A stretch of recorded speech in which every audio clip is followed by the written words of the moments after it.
Hello friends, in the last video we have seen how to make measurements, how to measure length or maybe diameter or depth of any object using vernier calipers. You can also make use of micrometer screw gauge. Now obviously this micrometer screw gauge, its use would be it would be justified for measuring really small dimensions, like it can be diameter of a very thin wire or even diameter of a hair for that matter, correct? So but then for other purposes we would be using vernier calipers. It is very convenient, and vernier calipers not in the form that I have shown you here, okay, not that form, but in some other forms also it will be used, okay. So now that was about measurement of length. About measurement of distance, we have seen how we measure angles and then calculate distances. Now what about measuring mass? Measuring mass. Other quantities would be mass, then time, temperature, electric current, potential difference or voltage and all. So now how do we measure mass? For measuring mass there are different ways. We can use a spring balance or a beam balance, correct? The one used by vegetable vendors and all, they generally use beam balance, okay. uh, Maybe a scrap dealer might use a spring balance, or then what about other types of balances? You can have an electronic balance where they make use of load cell, okay. So strain in the load cell, it is, it gets converted into some form of change in voltage or change in current, and then it is indicated on the screen, correct? Now if you see a spring balance, it would look something like this. So this is what is there inside. There is a spring there, okay. Now what happens is when you suspend some weight or some mass, okay, mass of which is to be measured. I want to calculate mass here, correct? So I just suspend it over here, okay. That hook is there and I attach this mass, and then this spring expands. Now this spring uniformly expands. Every spring balance will have certain range, okay, because I have a spring which is which will get elongated if I put a mass of, let us say, 100 gram, okay. In the same spring, if I attach a mass of 5 kilogram, okay, which would be 50 times of what I am using here, okay, the spring may get damaged. It will get elongated, but then it will never get restored to its original form, correct? So every spring that we are going to have in this spring balances, it is going to have certain range. For higher values of measurement, we will use springs with higher stiffness, correct? This whole thing, or maybe this spring part of this, it would be enclosed in a box, and there will be some pointer here, and there would be a graduated scale over here, like this, correct? So as the spring expands, this pointer will move down and it will show you the mass. Now this scale, that graduated scale, may be graduated to show you mass or then weight directly.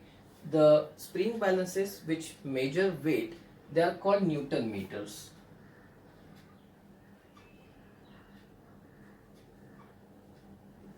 correct?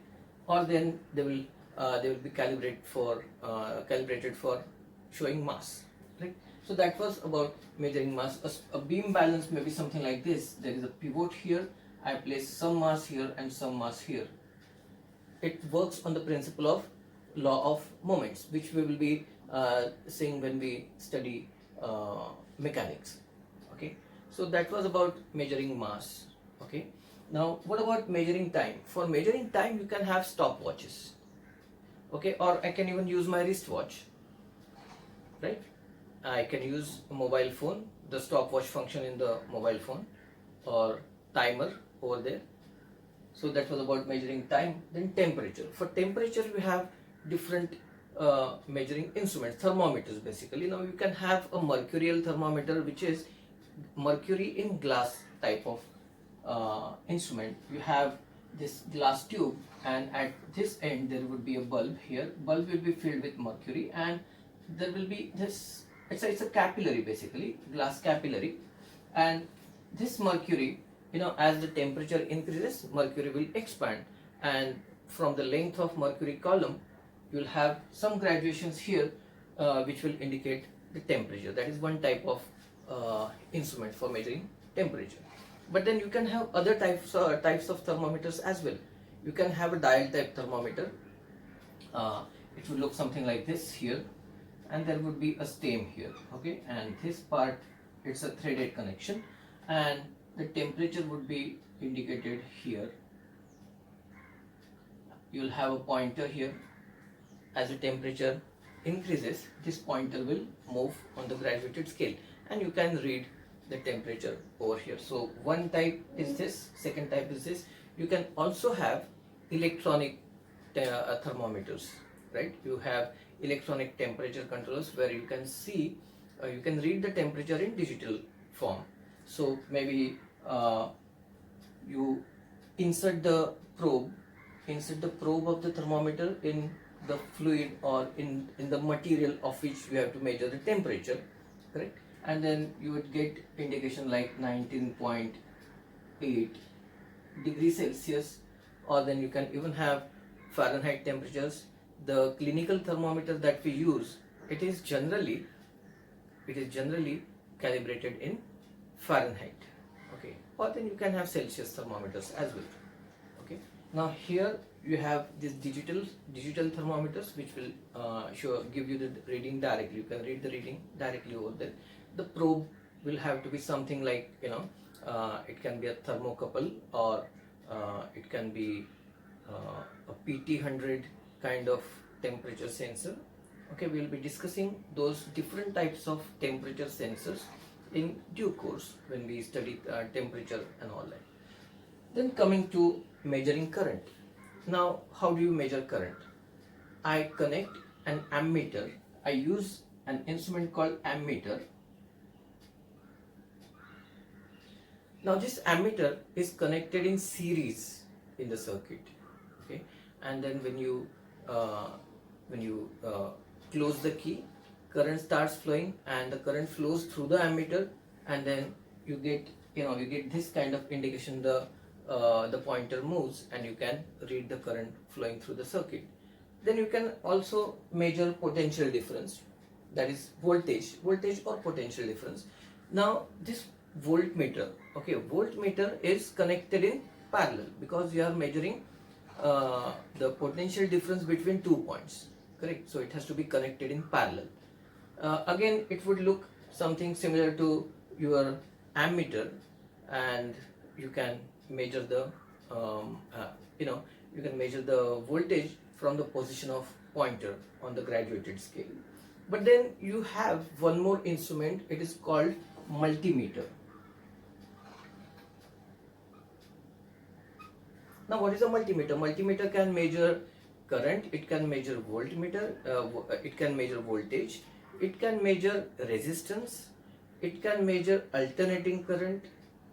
So you can have almost everything over there, okay, and since it can perform all these functions, it is called multimeter, okay. It can also be used for checking the continuity in a circuit. For example, I have this wire here, okay, and I find that there is some problem with connectivity here, okay. The wire is cut over here. So if I connect my multimeter, okay, wires of my multimeter over here and here, okay, I won't get any indication because this is cut here. But then if the wire is continuous, then it will give me some audio visual indication over there, right? So that is the use of multimeter.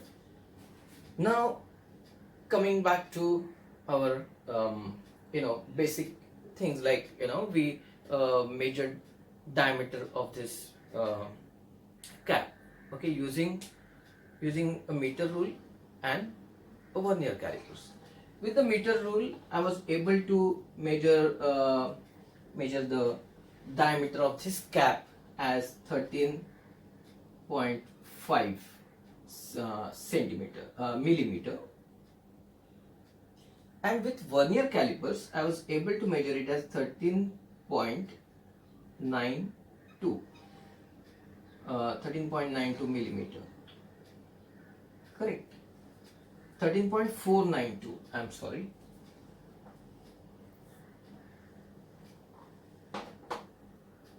13.492 millimeter, correct. So now here, what about this? Was this correct or is this correct? I would say this gives me better idea about the dimension. Okay, rather than this, I would prefer this. Okay, so then that means, what can I say about this digit? 13.492. Is it correct or is it not correct, or am I not sure? I would go with the third option, I'm not sure. Why am I not sure? Because if I use some measuring instrument which is having even smaller least count than my vernier calipers, then what do I do? Now in that case I would get even better measurement here, even better value of the measured quantity, correct. So that means this last digit here, I would say it is not reliable, but then these two digits, yes, they are very much reliable, right. So in any measurement, you have digits which you are quite sure about, the digits which are very much reliable, plus one digit which is not reliable. Okay, now you must have seen, for example, we are using this kitchen weighing scale. Okay, I want to I'm making some recipe, and for that I have to add some sugar, but then I have to add a very accurate amount of sugar in that. Okay, and then what I do is I take my that kitchen weighing scale, and then I start adding sugar on the pan. Okay, now I have to add, let us say, 20 grams of sugar, and it is 20 gram of sugar that I want to add. Okay, and my display is like this. Now it is in gram, and it is the display shows 19.95. okay, 19.95. then I add some more. Okay, then this 5 becomes 6, then I add some more, then it becomes 8, then I add some more, then this becomes, then both of them, they become 0, 0, 0 here, and here I am getting 20. Okay, but then you would observe that at times it shows 20.01, and at the next instant it shows 19.99, and then there would be, and at times it would also show 20.00. Correct. So there is fluctuation. After some time it may stop at some value. Even when I am not adding or removing anything from there, my value fluctuates between 19.99 to 20.00 to 20.01. So that means, see, it was because of this one here, last digit. So now we use something called significant figures. Okay, now what is significant figure? Number of significant figures is the number of digits which are reliable plus 1. So now with this vernier caliper, suppose I make a measurement of let us say 13.469. 469. Then the number of significant figures here, how many figures? I have 1, 2, 3, 4 and 5. 4 are reliable plus 1. So it is 5 significant figures.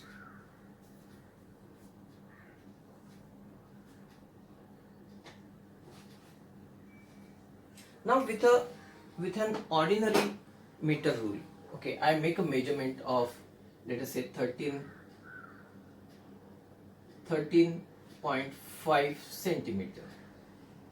Okay, am I very sure about this 5?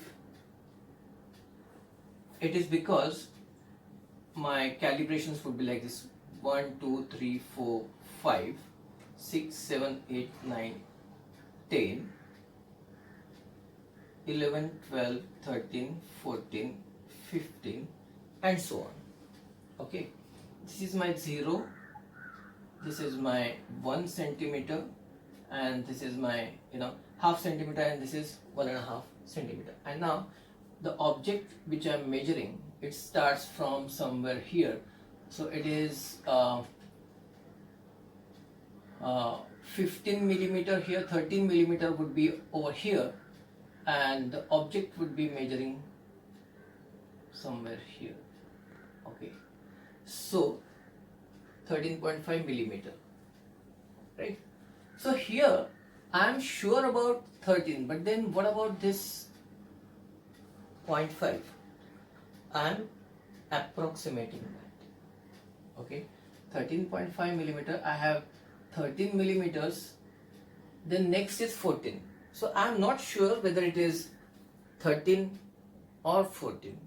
It is 13.5 millimeter, but then I am not sure about this. Okay, actually the minimum measurement which this scale can give me accurately, that is 1 millimeter. But am I able to make any measurement even more precisely than 1 millimeter? So I can approximate that. Okay, I can say that between this line and this line, okay, if my object ends somewhere here, okay, then this is, definitely I can say that it is, it is more than half, correct, greater than half of this. Or if it ends over here, I would say it is less than half. Okay, so there is always an uncertainty of half millimeter. So I would say the uncertainty is plus or minus 0.5 millimeter here, right? So that is about uncertainty.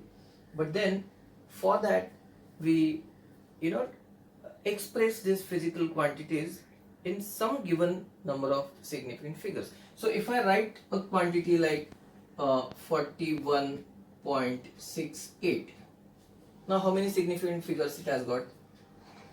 I know that this last digit is not reliable, so it has got 1, 2, 3 and 4.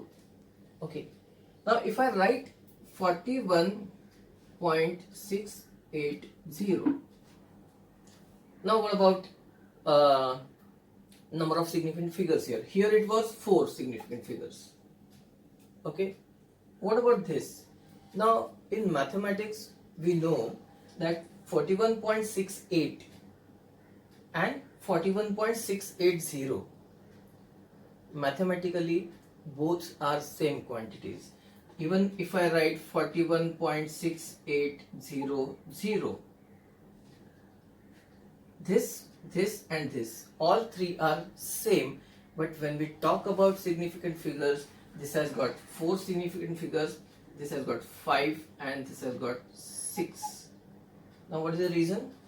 Because the last digit, this is something which I have got from my measuring instrument. Here my measuring instrument gives me 41.68. Here it says 41.680. This 0 is significant. This 0 is also significant because over here, okay, it has got 6 significant figures. This last digit is not reliable, but then the 0 before that, it is reliable, right? So that is how it works. again there is something called rounding of numbers. Okay, I have this number. Okay, now I have this physical quantity which is expressed as 41.68 here. Okay, the first one. If I have to round off this quantity to 3 significant figures, okay, then I would write it as 41.7.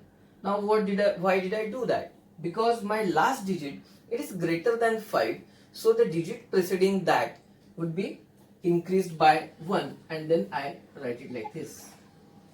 Okay, if I have a number 41.6843, okay, and if I have to round off this number to 5 significant figures, then I would write as 41.684.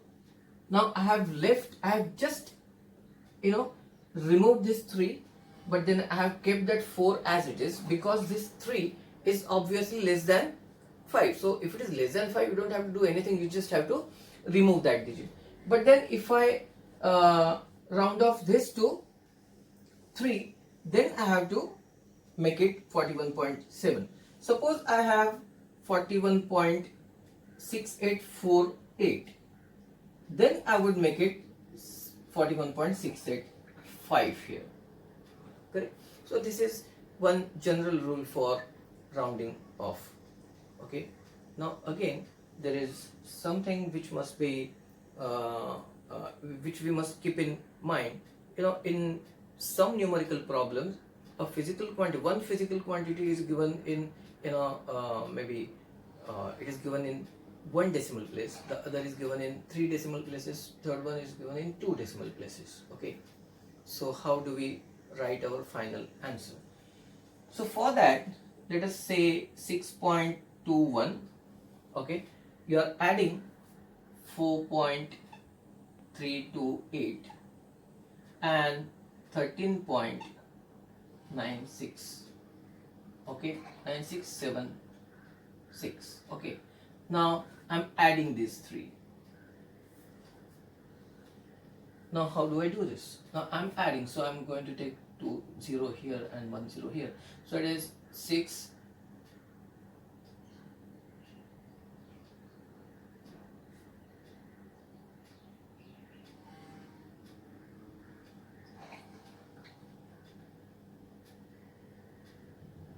so it is 24.5056. okay, my original physical quantity here, which the way they were given were like this: 6.21, 4.328 and 13.9676. So what is the best answer? Is it this or something else? By calculating, you might have got this answer, but then while writing answer, you would maintain 2 decimal places. So now I have to reduce this answer to 2 decimal places. So what I'll do now, what is the next number? Next number is 5 here. So 5 or more than 5, you add 1 to the preceding digit. So this would be 24.51. This is general rule for writing your answers and deciding the number of significant figures and deciding the decimal place, number of decimal places which you should choose. In the description, I'll be giving some notes on that which you can refer. I'll also be giving some practice problems over there which you can solve. In the next video, we are going to talk about errors and uncertainties in the measurements. Thank you so much.